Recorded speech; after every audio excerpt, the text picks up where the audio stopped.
Good afternoon, students, and welcome for another class of economics, second year economics. Today is Wednesday, and it's 1:30. I hope you had lunch, and we will start our class soon. Today's topic. So before coming to the topic, since we have already done this topic, students, ಇವತ್ತು ನಾವು continue ಮಾಡ್ತಾ ಇದ್ದೇವೆ second year economics topic ಅನ್ನ. ನಮ್ದು optimal choice of the consumer ಈ topic ಅನ್ನ ನಾವು ನಿನ್ನೆ ಸ್ಟಾರ್ಟ್ ಮಾಡಿದ್ದೇವೆ. ಆದ್ರೆ ನಿನ್ನೆ ಟೈಮ್ ಸಾಲಿಲ್ಲ, ಅದಕ್ಕೆ ಆ ಟಾಪಿಕ್ ಅನ್ನ ನಾವು ಕಂಪ್ಲೀಟ್ ಮಾಡಿಲ್ಲ. ಇವತ್ತು ನಾವು ಸ್ಟಾರ್ಟಿಂಗ್ ಇಂದ ನಾವು ಮಾಡಿ ಈ ಟಾಪಿಕ್ ಅನ್ನ ಕಂಪ್ಲೀಟ್ ಮಾಡ್ತೇವೆ. ಯಾಕೆಂದ್ರೆ ಕೆಲವು ಪಾರ್ಟಿಸಿಪೆಂಟ್ಸ್ ನಿನ್ನೆ ಇರ್ಲಿಲ್ಲ, ನಿನ್ನೆನ ಕ್ಲಾಸಿಗೆ ಇರ್ಲಿಲ್ಲ. So today you are joining. So good, we can finish this topic easy. It's a very easy topic and a very interesting topic. Very interesting topic. So if you understand, if you have studied earlier topics like indifference curve, and if you have studied the topic of budget line, this will be easier to understand. Okay, students, ನಾವು ನಮ್ಮ ಜೀವನದಲ್ಲಿ ಯಾವತ್ತೂ ಕೂಡ ಒಂದು ಒಳ್ಳೆಯದನ್ನ ಬಯಸ್ತೇವೆ, ಯಾವತ್ತೂ ಕೂಡ best ಅನ್ನ ಬಯಸ್ತೇವೆ ಅಲ್ವಾ? For example, if you want to, ಈಗ ನೀವು ಸೂಪರ್ ಮಾರ್ಕೆಟ್ಗೆ ಹೋದ್ರೆ ಆ ಸೂಪರ್ ಮಾರ್ಕೆಟ್ ಪ್ರತಿ ಒಂದು ಆಪ್ಷನ್, ಪ್ರತಿ ಒಂದು ವಸ್ತುವಿಗೆ ಹಲವಾರು ಚಾಯ್ಸಸ್ ಅವರು ಅಲ್ಲಿ ಕೊಡ್ತಾರೆ. ಆ ಶೆಲ್ಫ್ ಗಳಲ್ಲಿ ಬೇಕಾದ್ರೆ ಒಂದು ಟೂತ್ ಪೇಸ್ಟ್ ನೋಡಿ, ನೀವು ಒಂದು ಟೂತ್ ಪೇಸ್ಟ್ ಬೇಕಾದ್ರೆ ಟೂತ್ ಪೇಸ್ಟ್ಗೆ ಸಾವಿರಾರು ಆಪ್ಷನ್ಸ್ ಅಲ್ಲಿ. ಅದಕ್ಕೆ ಕೆಲವು tooth paste ordinary tooth paste ಇರುತ್ತೆ, ಬೇರೆ ಬೇರೆ ಫ್ಲೇವರ್ ಗಳಿರುವಂತಹ ಟೂತ್ ಪೇಸ್ಟ್ ಅಲ್ಲಿ ಇರ್ತವೆ. ಮತ್ತೆ ನಿಮ್ಮ ಟೂತ್ ಪೇಸ್ಟ್ ನಲ್ಲಿ ಉಪ್ಪು ಇದೆಯಾ ಅಂತ ಕೇಳುವಂತಹ ಸಂದರ್ಭಗಳು ಕೂಡ ಇದೆ. ಆ ತರ ಈಗ ಟೂತ್ ಪೇಸ್ಟ್ ಅಲ್ಲಿ ಉಪ್ಪು, ಮತ್ತೇನು ಮೆಣಸಿನಕಾಯಿ, ಮತ್ತೇನು ಹಳದಿ ಹುಡಿ, ಏನೆಲ್ಲ ಬೇರೆ ಬೇರೆ ತರದ ಬೇರೆ ಬೇರೆ ಆಪ್ಷನ್ಸ್ ನಿಮ್ಗೆ ಕೊಟ್ಟಿರ್ತಾರೆ. ಸೊ ಈ ಆಪ್ಷನ್ ಗಳಲ್ಲಿ ನಾವ್ ಏನ್ ಮಾಡ್ತೀವಿ? ಬೆಸ್ಟ್ ಆಪ್ಷನ್ ಅನ್ನ ಸಿಲೆಕ್ಟ್ ಮಾಡ್ತೀವಿ ಅಲ್ವಾ? We always select the best option. The best option is always we want not only with buying small things like toothpaste and toothbrush and soap and all that. Not only that, ನಮ್ಮ ಬದುಕಿನಲ್ಲಿ ಕೂಡ ನಾವು ಯಾವತ್ತೂ ಕೂಡ best ಅನ್ನ select ಮಾಡ್ತೀವಿ. Cheap and best ಅಂತ ಹೇಳ್ತೀವಿ. ಕೆಲವೊಮ್ಮೆ ಬೆಸ್ಟ್ ಕಾಸ್ಟ್ಲಿ ಇದ್ರೂ ಕೂಡ ಪರವಾಗಿಲ್ಲ, ಆದ್ರೆ ನಮ್ಗೆ ಬೆಸ್ಟ್ ಐಟಮ್ಸ್ ಬೇಕು ಅಂತ ಹೇಳ್ತೀವಿ. ಬೇಕಾದ್ರೆ ಒಂದು ಮೊಬೈಲ್ ಖರೀದಿಸುವಾಗ ಅಥವಾ mobile offer, recharge, unlimited pack ಏನು ಹಾಕುವಾಗ we always C the best. Similarly students, economics ಅಲ್ಲಿ ಪ್ರತ್ಯೇಕವಾಗಿ ಈ ಮೈಕ್ರೋ ಇಕನಾಮಿಕ್ಸ್ ಅನ್ನ ನಾವು ಸ್ಟಡಿ ಮಾಡುವಾಗ ನೋಡಿ, ಇಕನಾಮಿಕ್ಸ್ ಅಲ್ಲಿ ಎರಡು ಮುಖ್ಯ ಬ್ರಾಂಚ್ ಇದೆ, ಮೈಕ್ರೋ ಇಕನಾಮಿಕ್ಸ್ ಮತ್ತೆ macro economics. In micro economics we study the individual customer, ಪ್ರತಿಯೊಂದು ಕಸ್ಟಮರಿನ ಆಯ್ಕೆ. ಆ ಮೈಕ್ರೋ ಇಕನಾಮಿಕ್ಸ್ ಆ ಪ್ರತಿಯೊಬ್ಬ ಕಸ್ಟಮರ್ ಅವನ ಆಯ್ಕೆ, ಮತ್ತೆ ಆ ಪ್ರತಿಯೊಂದು ಕಸ್ಟಮರ್ ಯಾವ ರೀತಿಯಲ್ಲಿ ಮಾರ್ಕೆಟ್ ನಲ್ಲಿ ವರ್ತಿಸ್ತಾನೆ, what is is behaviour, consumer behaviour. This we study in microeconomics. Later we study macroeconomics. That is the second part of your textbook. In macroeconomics we study the whole entire macro, that is entire economy, complete economy. We don't study individual consumer. We study the macro. The macro means entire economy. The entire economy we study in macroeconomics. Okay, so this is important before we study the topic of optimal choice. So optimal means, as we have seen yesterday, optimal andre enu, optimal choice, optimal andre the best. Okay, now ಈಗ ನಾನು ನಿನ್ನೆ ಹೇಳಿದ್ದೆ students, ಈ optimal choice of a consumer ಈ question ಅನ್ನ ಅವರು 6 ಮಾರ್ಕ್ಸಿಗೆ they can ask you. For 6 marks they might ask you. So if they ask for 6 marks, minimum 6 points should be there. Therefore, I have divided the textbook ಅಲ್ಲಿ page number 19 ಅಲ್ಲಿ ಇದೆ. Okay, if you have your textbook, you can check page number 19. So in page number 19, ಈ points ನಿಮಗೆ ಕಾಣಿಸಲ್ಲ, but here I have divided the topic into 6 points. Okay, what is the first point? What is optimal choice? Okay, first one is optimal choice. What is optimal choice? First one. Now ನಾವು ಕೇಳಿದ್ದೇವೆ students, a consumer selects a consumption bundle from all the available bundles. Okay students, if you have any doubts you can ask in the end.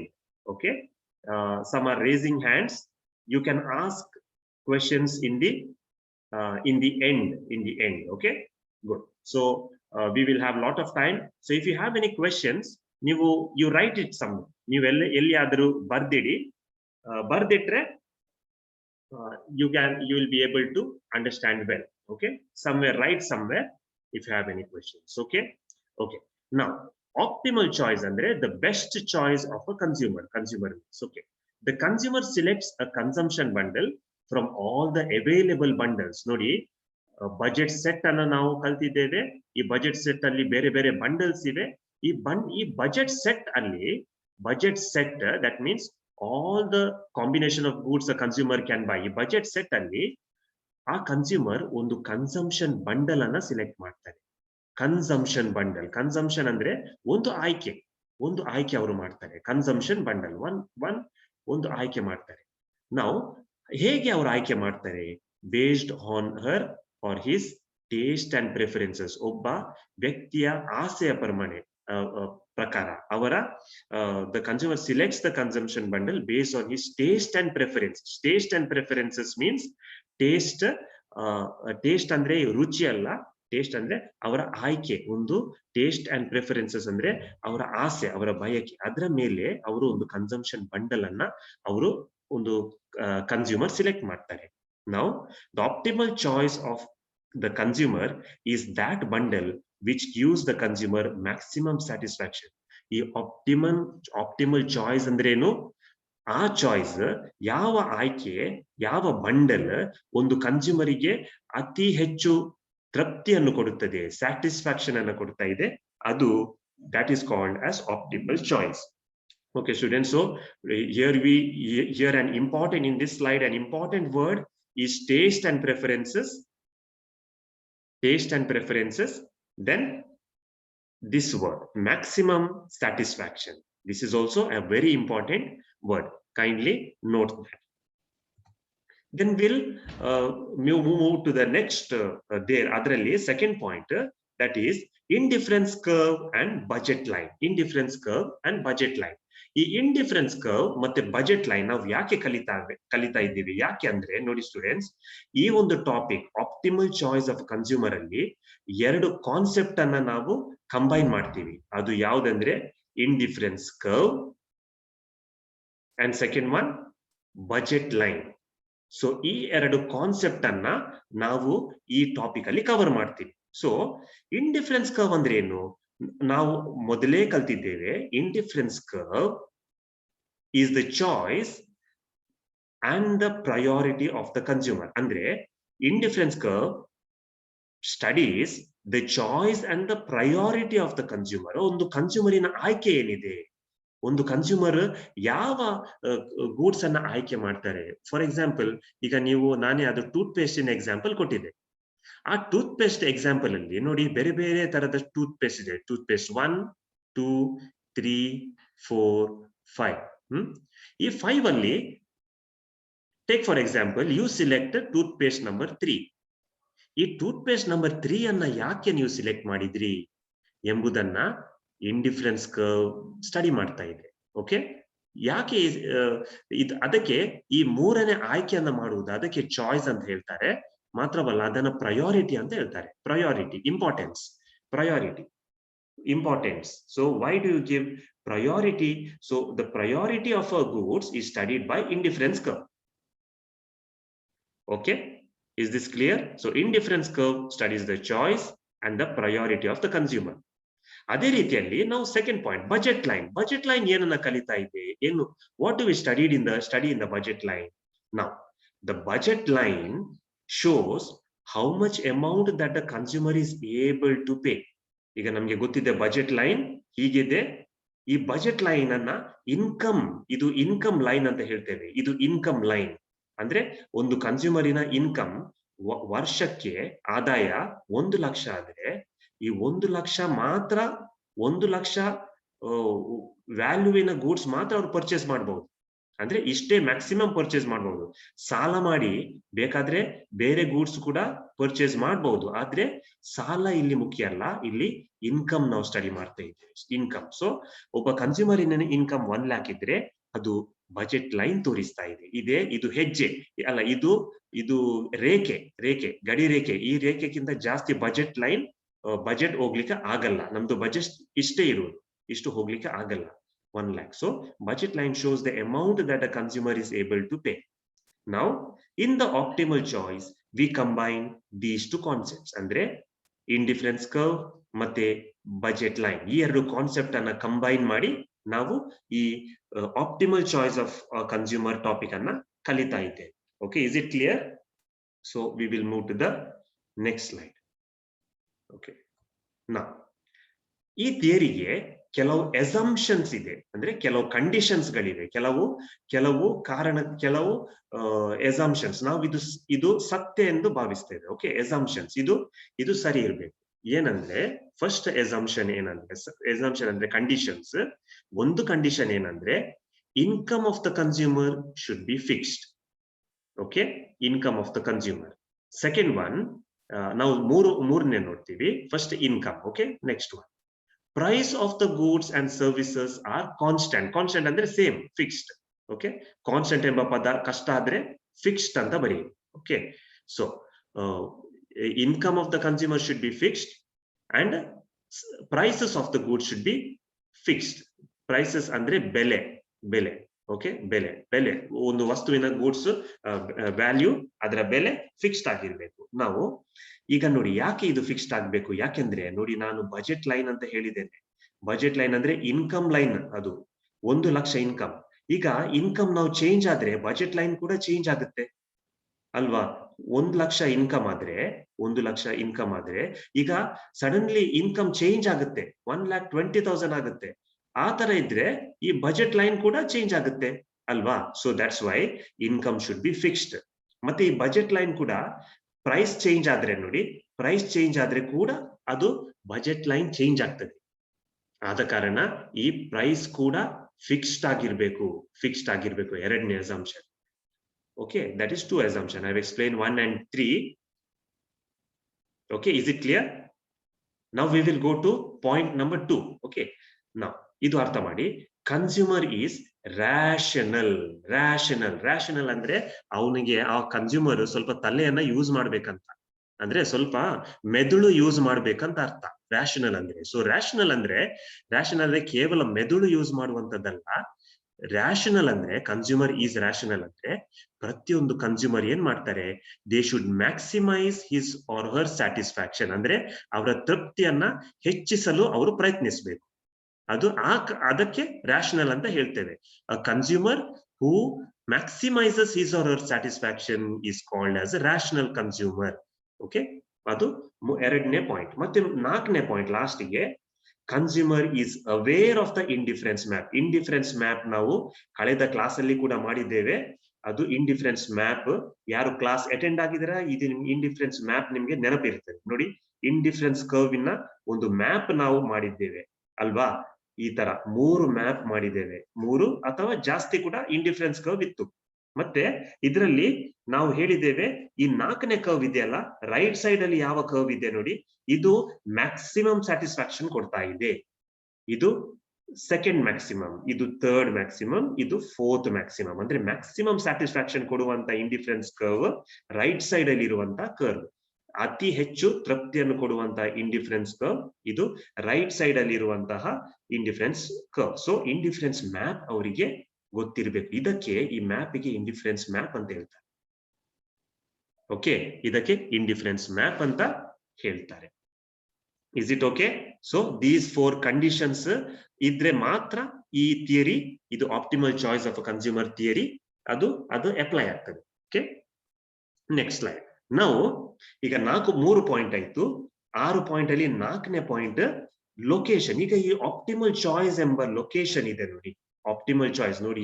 ಥಿಯರಿಯಲ್ಲಿ students, ನಾವು ಥಿಯರಿಯಲ್ಲಿ study ಮಾಡುವಾಗ ಈ ಎಲ್ಲಾ choice ಗಳನ್ನ ನಾವು ನಮ್ಮ graph ಅಲ್ಲಿ ತೋರಿಸಬೇಕಾಗುತ್ತದೆ. ಓಕೆ, ಈ ಗ್ರಾಫ್ ಅಲ್ಲಿ ಯಾವ ಲೊಕೇಶನ್ ಅಲ್ಲಿ ಇದೆ, ಈ ಲೊಕೇಶನ್ ಯಾವ ಲೊಕೇಶನ್ ಅಲ್ಲಿ ಇದೆ ಅದಕ್ಕೆ ಸೊ ಈ 4ನೇ ಪಾಯಿಂಟ್ ಅದು ಡೀಲ್ ಮಾಡ್ತಾ ಇದೆ. ಎಲ್ಲಿದೆ ಈ ಲೊಕೇಶನ್, ಈ ಆಪ್ಟಿಮಲ್ ಚಾಯ್ಸ್ ನ ಲೊಕೇಶನ್ ಎಲ್ಲಿದೆ? First point, it should be on the budget line. Okay, on the budget line. Next ನಾವು ಗ್ರಾಫ್ ಮಾಡುವಾಗ ಇದು ನಿಮ್ಗೆ ಕ್ಲಿಯರ್ ಆಗುತ್ತೆ, ಆದ್ರೆ ಇವಾಗ ಅರ್ಥ ಮಾಡಿ. Okay, on the budget line. On the budget line, the point at which the budget line touches one of the indifference curve is the optimum point. ಅಂದ್ರೆ ಯಾವ ಪಾಯಿಂಟ್ ಅಲ್ಲಿ ಇಂಡಿಫರೆನ್ಸ್ ಕರ್ವ್ ಮತ್ತೆ ಬಜೆಟ್ ಲೈನ್ ಟಚ್ ಆಗುತ್ತದೆಯೋ ಅಲ್ಲಿ ನಮ್ಗೆ optimal ಚಾಯ್ಸಿನ point ಸಿಗುತ್ತದೆ, ಅಲ್ಲಿ ನಮ್ಗೆ optimal point ಇನ ಲೊಕೇಶನ್ ಸಿಗುತ್ತದೆ. ಓಕೆ, ದ ಆಪ್ಟಿಮಲ್, ಅದಕ್ಕೆ ಆ ಪಾಯಿಂಟ್ ನೋಡಿ ಎಲ್ಲಿ ಆ ಇಂಡಿಫರೆನ್ಸ್ ಕರ್ವ್ ಮತ್ತೆ ಬಜೆಟ್ ಲೈನ್ ಟಚ್ ಆಗ್ತದೋ, ಈ ಪಾಯಿಂಟ್ಗೆ ಟ್ಯಾಂಜೆಂಟ್ ಅಂತ ಹೇಳ್ತೇವೆ, tangent.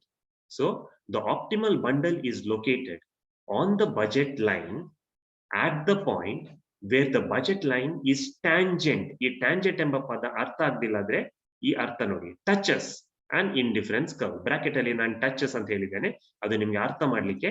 If you can remember this word well and good.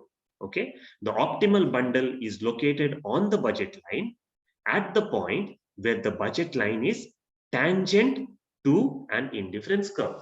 ಅಂದ್ರೆ ನಾವು ಗ್ರಾಫ್ ಅಲ್ಲಿ ನೋಡಬಹುದು. ಸೊ ಇಷ್ಟು ಪಾಯಿಂಟ್ ನಿಮ್ಗೆ ಕ್ಲಿಯರ್ ಆಯ್ತಾ ಸ್ಟೂಡೆಂಟ್ಸ್? ಸೊ ಆಪ್ಟಿಮಲ್ ಚಾಯ್ಸ್ ಎಂಬ ಪಾಯಿಂಟ್, ಆಪ್ಟಿಮಲ್ ಚಾಯ್ಸ್ ಎಂಬ ಪಾಯಿಂಟ್ ಇದು ನಮ್ಮ ಗ್ರಾಫ್ ಅಲ್ಲಿ ಇದೆ.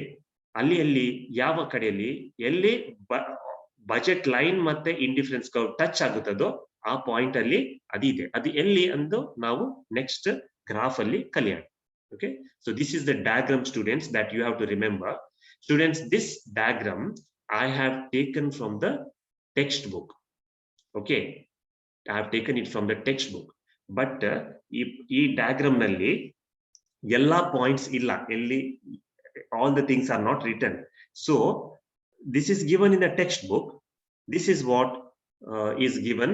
This is another diagram which will be very helpful for you. Okay, so first we will study first ನಾವು ಈ ಟೆಕ್ಸ್ಟ್ ಬುಕ್ ಇನ ಪಾಯಿಂಟ್ ಅನ್ನ ಕಲಿಯೋಣ, ಆಮೇಲೆ ಟೆಕ್ಸ್ಟ್ ಇನ ಗ್ರಾಫ್ ಅನ್ನ ಕಲಿಯೋಣ, ಆಮೇಲೆ ನೆಕ್ಸ್ಟ್ ಗ್ರಾಫ್ ಅನ್ನ ಕಲಿಯೋಣ. So okay student, so here ನೋಡಿ, ಇದು ಇಂಡಿಫರೆನ್ಸ್. ಓಕೆ, ಸ್ಟಾರ್ಟಿಂಗ್ ಇಂದ. ಸೊ ಇದು 0, this is Y axis, this is sorry, ಇದು ಮ್ಯಾಂಗೋಸ್ ಇದೆ ಅಲ್ಲ, ಇದು Y axis, full Y axis. ಇದು ಎಕ್ಸ್ ಆಕ್ಸಿಸ್, ಎಕ್ಸ್ ಆಕ್ಸಿಸ್ ಅಲ್ಲಿ ಬನಾನಾಸ್, ವೈ ಆಕ್ಸಿಸ್ ಅಲ್ಲಿ ಮ್ಯಾಂಗೋಸ್ ಅನ್ನು ಮೆಜರ್ ಮಾಡಿದ್ದಾರೆ. ಸೊ ಇದು ವೈ, ಇದು ಎಕ್ಸ್. ಮತ್ತೆ ಇಲ್ಲಿ 3 ಕರ್ವ್ ನೀವು ನೋಡ್ತೀರಾ. ಇಲ್ಲಿ ಗ್ರೇ ಕಲರ್ ಇನ ಕರ್ವ್ ಒಂದು, ಬ್ಲಾಕ್ ಕಲರ್ ಇನ 2ನೇ ಕರ್ವ್, ಬ್ಲೂ ಕಲರ್ ಇನ 3ನೇ ಕರ್ವ್, ಇಂಡಿಫರೆನ್ಸ್ ಕರ್ವ್. ಸೊ ಈ 3 ಇಂಡಿಫರೆನ್ಸ್ ಕರ್ವ್ ಇದೆ. ಇದನ್ನ ನಾವು IC3, ಇದನ್ನ IC2. IC ಅಂದ್ರೆ ಇಂಡಿಫರೆನ್ಸ್ ಕರ್ವ್, ಮತ್ತೆ ಇದನ್ನ IC1 ಅಂತ ಹೇಳ್ಬಹುದು. ಇಲ್ಲಿ ಇದೆ ನೋಡಿ, ಇದು ಬಜೆಟ್ ಲೈನ್. ಸೊ ಇದನ್ನ PQ ಎಂದು ಮಾರ್ಕ್ ಮಾಡ್ತಾರೆ. ಓಕೆ, ಇದು ಬಜೆಟ್ ಲೈನ್. ಈಗ ನೋಡಿ ಸ್ಟೂಡೆಂಟ್ಸ್, ಯಾವ indifference curve budget line touch ಮಾಡಿದೆ? ಇದು IC2 ಅಲ್ವಾ? IC2 has touch the budget line. So this is the point of optimal choice. X*1, X*2 ಅಂತ ಕೊಟ್ಟಿದ್ದಾರೆ ಅಲ್ವಾ? ಇದು ನೆಕ್ಸ್ಟ್ ಚಾರ್ಟ್ ಅಲ್ಲಿ ಕೊಟ್ಟಿಲ್ಲ, ಅದೇ ಇದನ್ನು ನೆನಪಿಡಿ ನೀವು. ಸೊ ಈ ಎಲ್ಲಿ ಇಂಡಿಫರೆನ್ಸ್ ಕರ್ವ್ ಟ್ಯಾಂಜೆಂಟ್ ಆಗಿದೆ, ಬಜೆಟ್ ಲೈನ್ಗೆ ಟ್ಯಾಂಜೆಂಟ್ ಆಗಿದೆ, ಅದು optimal choice. Okay, is it clear students? So we will study the whole graph in the next slide. Okay, so let's look at this slide students. Okay, so again in the above graph ನೋಡಿ, ಯಾವತ್ತೂ ಕೂಡ ನೀವು graph ಅನ್ನ explain ಮಾಡಿದ್ರೆ, graph ಅನ್ನ ಮಾಡಿದ್ರೆ ಆ graph ಅನ್ನ ಕೂಡ ನೀವು ಎಕ್ಸ್ಪ್ಲೇನ್ ಮಾಡಬೇಕು. You should explain the graph. Okay, if you don't explain the graph, then it is pointless. So you should always explain the graph, dear students. Okay, so in the above graph there are 3 indifference curves, that is IC1, IC2 and IC3. There are 3 indifference curves, and PQ is the budget line. PQ is the budget line. Now, indifference curve IC3 ಈಗ ನೋಡಿ students, ನಾವು ಇನ್ನೊಮ್ಮೆ recap ಮಾಡೋಣ. So just ಇದನ್ನು ಓದಬೇಡಿ, just ಅರ್ಥ ಮಾಡಿ. ನಾವು indifference map ಅನ್ನ ಕಲ್ತಿದ್ದೇವೆ ಅಲ್ವಾ? ಇಂಡಿಫರೆನ್ಸ್ ಮ್ಯಾಪ್ ಅಲ್ಲಿ 1 2 3 ಇದೆ. ನಮ್ಗೆ ಗೊತ್ತಿದೆ ಯಾವತ್ತು ಕೂಡ the indifference curve which is on the right side ಅಲ್ಲಿ ಇದೆ ನೋಡಿ, ಇದು ಮ್ಯಾಕ್ಸಿಮಮ್ ಸ್ಯಾಟಿಸ್ಫ್ಯಾಕ್ಷನ್ ಕೊಡ್ತಾ ಇದೆ ಅಲ್ವಾ? ಸೊ ಪ್ರತಿಯೊಂದು ಕನ್ಸ್ಯೂಮರ್ ಅನ್ನ ಇಂಡಿಫರೆನ್ಸ್ ಕರ್ವ್ ಅವ್ರು ಮಾಡಿದ್ರೆ ಪ್ರತಿಯೊಬ್ಬರ ಆಯ್ಕೆ ಮಾಡುವುದು ಇದೇ ಕರ್ವ್. ಯಾಕಂದ್ರೆ ಇದು ಮ್ಯಾಕ್ಸಿಮಮ್ ಸ್ಯಾಟಿಸ್ಫ್ಯಾಕ್ಷನ್ ಕೊಡ್ತಾ ಇದೆ, ಮ್ಯಾಕ್ಸಿಮಮ್ ತೃಪ್ತಿಯನ್ನ ಕೊಡ್ತಾ ಇದೆ. So I C indifference curve, this is the indifference curve everybody wants. ಆದ್ರೆ ಇಲ್ಲಿ ನೋಡಿ ಸ್ಟೂಡೆಂಟ್ಸ್, ಇಂಡಿಫರೆನ್ಸ್ ಕರ್ವ್ ಇದು ಬಜೆಟ್ ಲೈನ್ ಹೇಗಿದೆ? ನಮ್ಮ ಇನ್ಕಮ್ ನೋಡಿ, ನಮ್ಮ ಬದುಕಿನಲ್ಲಿ ತುಂಬಾ ಆಸೆ ನಮ್ಮಲ್ಲಿ ಇರುತ್ತೆ ಅಲ್ವಾ?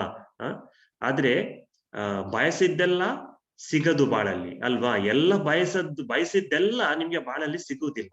ಯಾಕೆ? ಇನ್ಕಮ್ ಇಲ್ಲ. ಅಂದ್ರೆ ನಮ್ಮ ಇಂಡಿಫರೆನ್ಸ್ ಕರ್ವ್ ಎಲ್ರಿಗೆ ಇಷ್ಟು ಬಯಸು ಆಸೆ ಇರುತ್ತೆ ನೋಡಿ, ಈ ಇಂಡಿಫರೆನ್ಸ್ ಕರ್ವ್ ಅಲ್ಲಿ ಎಷ್ಟು ಸ್ಯಾಟಿಸ್ಫ್ಯಾಕ್ಷನ್ ಇದೆ, ಅದು ನನ್ಗೆ ಬೇಕು ಅಂತ.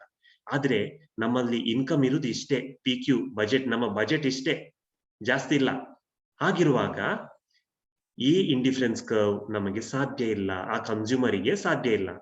ಓಕೆ, ಈ ಇಂಡಿಫರೆನ್ಸ್ ಕರ್ವ್ ಸಾಧ್ಯ ಇದೆ. ಯಾಕೆಂದ್ರೆ ನೋಡಿ, ಇನ್ಕಮ್ ಲೈನ್ಗೆ ಟಚ್ ಆಗ್ತಾ ಇದೆ. ಅಂದ್ರೆ ಆ ಇನ್ಕಮ್ ಇಂದ, ಆ ವ್ಯಕ್ತಿಯ ಇನ್ಕಮ್ ಇಂದ ಈ ಇಂಡಿಫರೆನ್ಸ್ ಕರ್ವ್ ಅನ್ನ ಅವರು ಪಡೆಯಬಹುದು ಅಲ್ವಾ?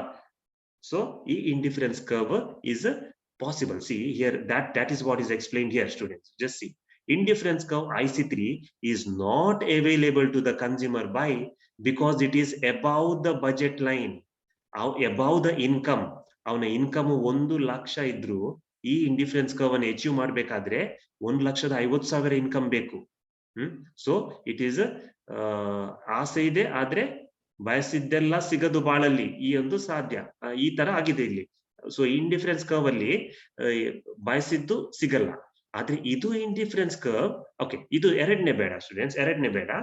V will go to the ಈ ಇಂಡಿಫರೆನ್ಸ್ ಕರ್ವ್ ಗೆ ಹೋಗೋಣ. So indifference curve IC1 is below the budget line. ಅಂದ್ರೆ ನೋಡಿ, ಈ indifference curve that is IC1, ಈ ಇಂಡಿಫರೆನ್ಸ್ ಕರ್ವ್ ಇದೆಯಲ್ಲ ಅದು, ಮತ್ತೆ IC2 ಈ ಇಂಡಿಫರೆನ್ಸ್ ಕರ್ವ್ ನೋಡಿ, ಈ ಎರಡು ಕರ್ವ್ ಅಲ್ಲಿ ಯಾವುದು ಅತಿ ರೈಟ್ ಅಲ್ಲಿ ಇದೆ?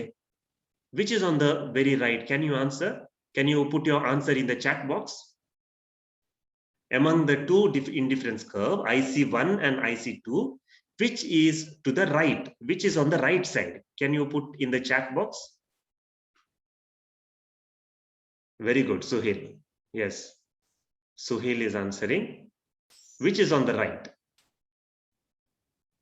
Who else? Kirti. Okay, Kirti has answered IC2. Yes. Who else? Which indifference curve is on right side? Any more students? Oh, okay, Aisha Banu. So you have answered, you get it. So the indifference curve is on right. Yavudu right alli ide? IC2. So IC2 is the best curve, not IC1. Because compared to IC2 and IC1, IC2 will give greater satisfaction. IC1 is giving lower satisfaction. That is, it is called inferior. IC1 nodi, IC1 indifference curve IC1 is below the budget line, so it is inferior. Andre idu ati left alli ide. Ati left alli iruvanta indifference curve yarigu beda, right alli iddaddu beku. Actually namge idu beku, IC3 beku, ಆದ್ರೆ IC3 achieve ಮಾಡ್ಲಿಕ್ಕೆ income ಇಲ್ಲ, IC2 achieve ಮಾಡ್ಲಿಕ್ಕೆ income ಇದೆ. ಯಾಕೆಂದ್ರೆ budget line ಒಳಗೆ ಇದೆ, ಅದು touch ಆಗ್ತಾ ಇದೆ. Therefore, optimal choice is located on the budget line at the point where the budget line just touches the indifference curve. So optimal point ellide? ಆ point ಅಲ್ಲಿ where indifference curve touches the budget line. Therefore, E is the optimal point. E is the point of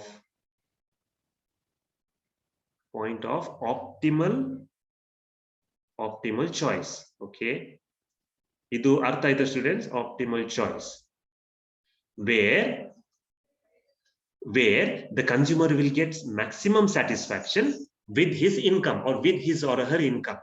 1 lakh income ಇದ್ರೆ ಆ income ಅಲ್ಲಿ maximum satisfaction siguvanತಹ point E.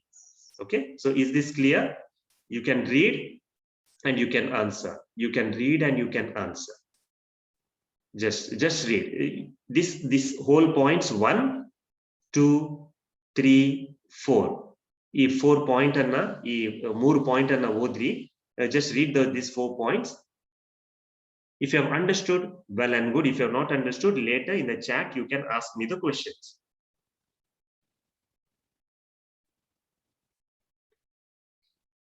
Okay, so that is the location of the indifference. That is the location of the optimal choice, point E. Okay, so ಇದೆಲ್ಲ ನೆನಪು ಮಾಡೋದು. So optimal choice E ಇರುವಾಗ, ಈ optimal choice ಇರುವಾಗ, the consumer can buy ON quantity of mangoes of product Y and OM quantity of product X. ಈ optimal choice, so optimal choice ಇರುವಾಗ ಆ consumer ON ಎಲ್ಲಿದೆ ಅದು ON ನೋಡಿ, ON ಕ್ವಾಂಟಿಟಿಯ goods commodity ವಸ್ತುಗಳನ್ನು ಅವರು ಪರ್ಚೇಸ್ ಮಾಡಬಹುದು, quantity of product Y purchase ಮಾಡಬಹುದು, ಮತ್ತೆ OM quantity of product X ಅವರು ಪರ್ಚೇಸ್ ಮಾಡಬಹುದು. That is called as optimal choice. Okay, so ನಾವು ಈ ಇಂಪಾರ್ಟೆನ್ಸ್, ಲಾಸ್ಟ್ ಪಾಯಿಂಟ್ ಇಂಪಾರ್ಟೆನ್ಸ್, ಇದು ಯಾಕೆ ನಾವು ಕಲಿಬೇಕು? ಆಪ್ಟಿಮಲ್ ಚಾಯ್ಸ್ ಆಫ್ ಕನ್ಸ್ಯೂಮರ್ ಯಾಕೆ ನಾವು ಕಲಿಬೇಕು? ನೋಡಿ ಸ್ಟೂಡೆಂಟ್ಸ್, ಈ ತರ ಆಪ್ಟಿಮಲ್ ಚಾಯ್ಸ್ ಟಾಪಿಕ್ ಅನ್ನ ಕಲ್ತ್ರೆ ಒಬ್ರು ಸೆಲ್ಲರಿಗೆ, ಅವರಿಗೆ ಒಂದು ಕನ್ಸ್ಯೂಮರಿಗೆ ಯಾವ್ದು ಬೆಸ್ಟ್, ಮಾರಾಟಗಾರರಿಗೆ ಸೆಲ್ಲರು ಕನ್ಸ್ಯೂಮರಿಗೆ ಯಾವ್ದು ಬೆಸ್ಟ್ ಕಮೋಡಿಟಿ, ಅವರ ಇನ್ಕಮ್ ಇರುವಾಗ, ಅವರ ಇನ್ಕಮ್ ಇಷ್ಟು ಇರುವಾಗ, ಅವರ ಆಸೆ ಇಷ್ಟು ಇರುವಾಗ ಯಾವ ಪ್ರೈಸ್ ಚೆನ್ನಾಗಿದೆ, ಎಷ್ಟು ಕ್ವಾಂಟಿಟಿ, ಈ ಕ್ವಾಂಟಿಟಿಗೆ ಯಾವ ಬೆಸ್ಟ್ ಪ್ರೈಸ್ ಫಿಕ್ಸ್ ಮಾಡಬಹುದು, ಅದನ್ನ ಅವರು ಕಲಿಬಹುದು. ಓಕೆ, ಅವ್ರಿಗೆ ತಿಳಿಬಹುದು. ಅಂದ್ರೆ ಈ ತರ ಗ್ರಾಫ್, ಅಂದ್ರೆ ಇಂತರ ಟೆಕ್ನಿಕಲ್ ಟೂಲ್ಸ್ ಇದ್ರೆ ಮಾತ್ರ ಅವರು ಈ ಸ್ಟಡಿ ಮಾಡಬಹುದು. ಎರಡನೇದಾಗಿ, it helps to know, okay, first point, it helps to know the taste and preferences of the individual consumer. ನಾವು ಈ ಟೇಸ್ಟ್ ಅಂಡ್ ಪ್ರಿಫರೆನ್ಸಸ್ ನಮಗೆ ಗೊತ್ತಿದೆ. Choice and priority, choice and priority we have studied in the indifference curve. The indifference curve shows the choice and priority. So ಪ್ರತಿಯೊಂದು consumer ಇನ್ನ ಆಸೆ ಏನಿದೆ, ಅವರು ಯಾವ ಗೂಡ್ಸ್ ಅನ್ನ ಅವರು ಬಯಸ್ತಾರೆ ಎಂಬುದನ್ನ ಇಂಡಿವಿಜುವಲ್ ಕನ್ಸ್ಯೂಮರ್ ಬಯಸ್ತಾರೆ. ಇದನ್ನ ಈ ಆಪ್ಟಿಮಲ್ ಚಾಯ್ಸ್ ಎಂಬ ಟಾಪಿಕ್ ಇಂದ ನಾವು ಸ್ಟಡಿ ಮಾಡಬಹುದು. ಓಕೆ, ನಾವು ಮಾತ್ರ ಅಲ್ಲ, ಮಾರಾಟಗಾರರು ಮತ್ತೆ ದೊಡ್ಡ ದೊಡ್ಡ ಕಂಪನಿಯವರು, the big companies that sell goods, they can fix the price, they can know the taste and preference of the consumers. Okay, so this is the topic of optimal choice of consumer. Firstly, you have to remember that this topic combines the topic of indifference curve and budget line, and after drawing, it tries to locate the optimal choice at the point where indifference curve is tangent to the budget line. This point E, this is the point of optimal choice. Is it clear, students? So with this we move to the next section of today's topic, that is demand. Okay, demand. So we go to the next topic. So students, demand anta ಹೇಳುವಾಗ ನಾವು ಬೇರೆ ಬೇರೆ ಈ ಪದ demand ಅಂತ ಹೇಳುವಾಗ simple ಆಗಿ ನಾವು ಅರ್ಥ ಮಾಡುವುದಾದ್ರೆ ಡಿಮಾಂಡ್ ಮಾಡುವುದು ಅಂತ ಹೇಳ್ತಾರಲ್ಲ. ಕೆಲವರು ಹೇಳ್ತಾರೆ, ಓ ಅವಳು ಡಿಮಾಂಡ್ ಮಾಡ್ತಾಳೆ, ಇವನು ಡಿಮಾಂಡ್ ಮಾಡ್ತಾನೆ. ಸೊ ಇದಕ್ಕೆ ನಾವು ಡಿಮಾಂಡ್ ಅಂತ ತಿಳಿಯುವುದು ತಪ್ಪು. ಅದಕ್ಕೆ ಅದು ಡಿಮಾಂಡ್ ಅಲ್ಲ. So demand is not like you go to somewhere and say I want this, I want that. ಅದು ಡಿಮಾಂಡ್ ಅಲ್ಲ. What is demand? ಡಿಮಾಂಡ್ ಅಂದ್ರೆ ಅದಕ್ಕೆ ಬೇರೆ ಎಕನಾಮಿಕ್ಸ್ ಅಲ್ಲಿ ಬೇರೆ ಬೇರೆ ಅರ್ಥ ಇದೆ, ಬೇರೊಂದು ಅರ್ಥ ಇದೆ. ಅದು ಅರ್ಥ ಏನಂದ್ರೆ, ಆ ಡಿಮಾಂಡ್ ಅಂದ್ರೆ ಆ ಗೂಡ್ಸ್ ಅನ್ನ ಪರ್ಚೇಸ್ ಮಾಡುವಂತಹ ಡಿಮಾಂಡ್, ಸುಮ್ನೆ ಡಿಮಾಂಡ್ ಅಲ್ಲ. ಓಕೆ, ಸುಮ್ನೆ ನಾನು ಅಂಗಡಿಗೆ ಹೋಗಿ ನನ್ಗೆ ಇದು ಬೇಕು ಅದು ಬೇಕು ಅಂತ ಡಿಮಾಂಡ್ ಮಾಡುದು, ಅಥವಾ ನಮ್ಮ ಹೆತ್ತವರಲ್ಲಿ ನನ್ಗೆ ಮೊಬೈಲ್ ಬೇಕು, ನನ್ಗೆ ಬೈಕ್ ಬೇಕು ಅಂತ ಡಿಮಾಂಡ್ ಮಾಡುದು, ಅದು ಡಿಮಾಂಡ್ ಅಲ್ಲ. Economic demand is something different. Economic demand ಅಲ್ಲಿ ನೀವು ವಸ್ತುಗಳನ್ನು ಡಿಮಾಂಡ್ ಮಾಡ್ಬೇಕಾದ್ರೆ you should be willing to buy. ನೀವು ಆ ಗೂಡ್ಸ್ ಅನ್ನ ಖರೀದಿಸ್ಲಿಕ್ಕೆ ನಿಮ್ಗೆ ಮನಸ್ಸಿರ್ಬೇಕು. You should be willing to buy. Okay, second one, you should have the power to buy. You should be able to buy. ನಿಮ್ಮಲ್ಲಿ ಆ ಪರ್ಚೇಸ್ ಮಾಡ್ಲಿಕ್ಕೆ ಪವರ್ ಇರ್ಬೇಕು. ಪರ್ಚೇಸ್ ಮಾಡ್ಲಿಕ್ಕೆ ಪವರ್ ಅಂದ್ರೆ ಏನು? You should have money. Simple. In economics, you should have money to buy.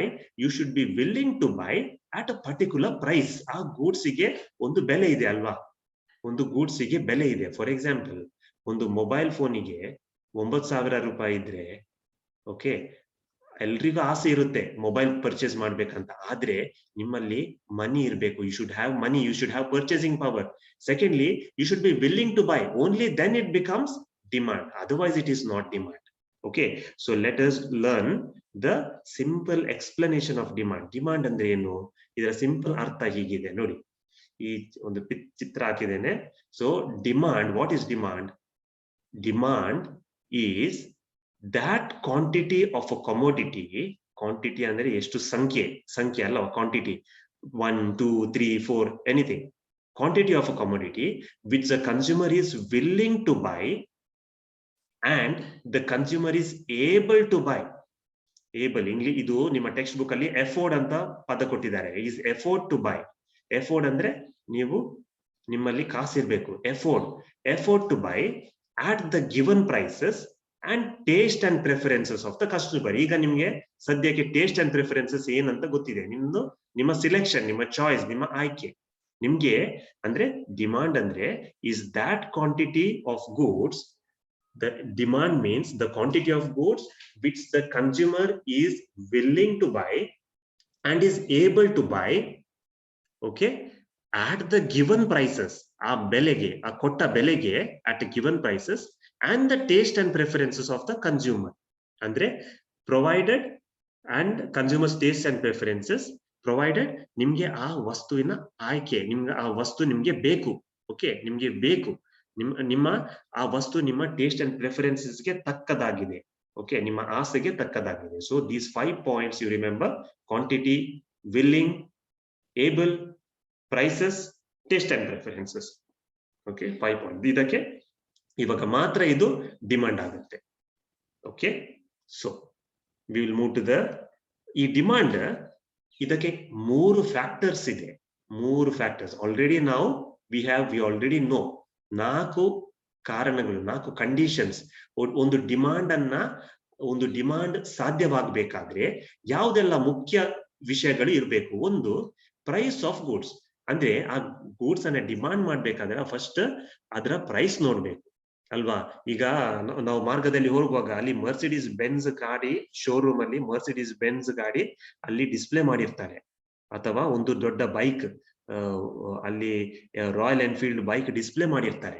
First ನಾವು ಅದು ಸುಮ್ನೆ ಅಲ್ಲಿ ಆ ಬೈಕ್ ಗಳನ್ನ ನೋಡಿ, ಆ ಕಾರ್ ಗಳನ್ನ ನೋಡಿ ನಿಲ್ಲುವುದು ಅದು ಡಿಮಾಂಡ್ ಅಲ್ಲ. ನಾವು ಫಸ್ಟ್ ಅದರ ಪ್ರೈಸ್ ನೋಡ್ಬೇಕು, ಅದರ ಪ್ರೈಸ್ ಹೇಗಿದೆ. So that is one thing. Next, ನಮ್ಮಲ್ಲಿ ಅಷ್ಟೆಲ್ಲ ಖರೀದಿಸ್ಲಿಕ್ಕೆ ಇನ್ಕಮ್ ಇದೆಯಾ? ನಮ್ಮಲ್ಲಿ ಇನ್ಕಮ್ ಇದೆಯಾ? So consumers income second one. ಮೂರನೇದು ಟೇಸ್ಟ್ ಅಂಡ್ ಪ್ರಿಫರೆನ್ಸ್. ಅಂದ್ರೆ ಆ ಬೈಕ್, ಆ ಕಾರ್, ಆ ಮೊಬೈಲ್, ಏನೋ ವಸ್ತು ಅದು ನಮ್ಗೆ ಬೇಕಾ ಬೇಡಿಲ್ಲ, ಅದು ಅಗತ್ಯ ಇಲ್ಲ ಆದ್ರೆ ಅದು ಟೇಸ್ಟ್ ಅಂಡ್ ಪ್ರಿಫರೆನ್ಸಸ್ ಆಗಲ್ಲ. ಅದು ಅಗತ್ಯ ಇದೆಯಾ ಅಂತ ಕಲಿಯುವುದು ಇದ್ರಲ್ಲಿ. ಸೊ 3 ಫ್ಯಾಕ್ಟರ್ಸ್ ಇದೆ ಡಿಮಾಂಡ್ ಅಲ್ಲಿ. 3 factors: price of the goods, income and taste and preferences. Okay, now last point, demand function. ಡಿಮಾಂಡಿನ ಫಂಕ್ಷನ್. ಸೊ ಡಿಮಾಂಡ್ ಫಂಕ್ಷನ್ ಅಂದ್ರೆ ಏನು? The functional relationship between quantity demanded of a commodity and the price of the commodity is known as demand function. ಅಂದ್ರೆ ಒಂದು ಪ್ರತಿಯೊಂದು ಗೂಡ್ಸಿನ ಅದರ quantity ಎಷ್ಟು, quantity demanded quantity, ಮತ್ತೆ ಅದರ ಬೆಲೆ.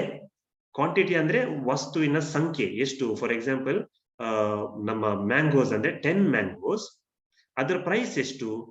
5 rupees. ಇದರ ನಡುವೆ ಇರುವಂತಹ ಸಂಬಂಧವನ್ನ ನಾವು ಡಿಮಾಂಡ್ ಫಂಕ್ಷನ್ ಅಲ್ಲಿ ಕಲಿತೇವೆ. Okay, demand function. So demand function, student, we will study in tomorrow's class. If you have any doubts, you can put in the chat box. Any doubts of today's class? Any doubts you have, you can put in the chat box. Is it clear? Are all things clear? You can put in the chat box. We have a short time left.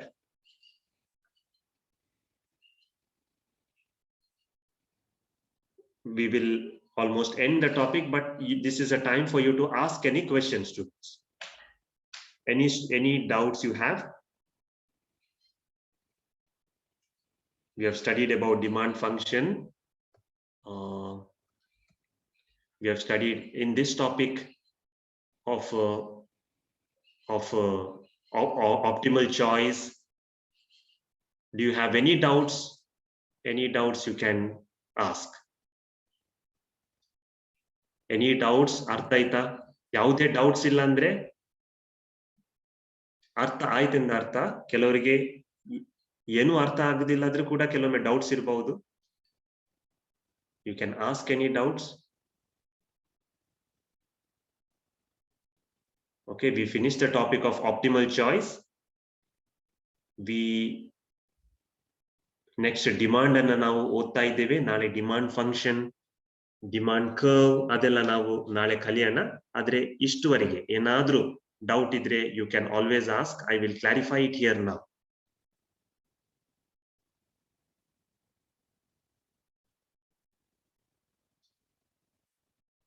Any doubts? So we have last 1 minute.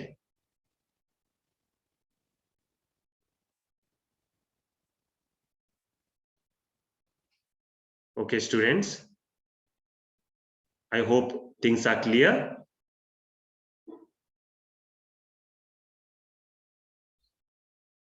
Okay. So thank you, students. So we will meet tomorrow for our economics class. All the best to you. I have sent the notes, the PPT I have sent. Notes I will send ahead. Okay, PPT I have sent. You can go through it. So all the best, students, and take care.